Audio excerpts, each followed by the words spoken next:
Mummy ఎవ్వరు చెప్పకుంటే ఒక్కదాని రేపని తింటున్నాగా మామయ్య లెక్కనే నువ్వట. మామయ్య అస్సలకే ఎప్పుడు ఏరుకొని తిన్నాక ఆడ చెట్టుని తెంచుకోపోరు అంటాడు. అవునా?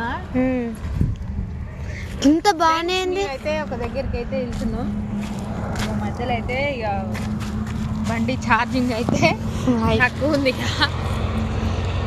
అందుకోసం అయితే ఇక మళ్ళీ బండి తీసుకొస్తానికి అయితే ఇంటికైతే వెళ్ళిండి. ఇక మమ్మీ డబ్బా కావాలి, డబ్బా తెంచుకొని వచ్చిన. అసలు నేనైతే చూడండి పక్కన నిమ్మకొచ్చింది, ఇక్కడ పక్కన పడిచాను.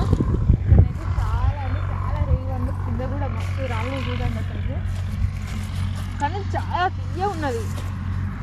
ఎవరైనా ఒక మాట చెప్తే ఫ్రెండ్స్, అసలుకి ఎవరు ఫీల్ కావద్దు. ఛార్జింగ్ బండి అయితే అస్సలు కొనొద్దు, అసలు మధ్యలోనే ఆగం చేస్తుంది అది అయితే.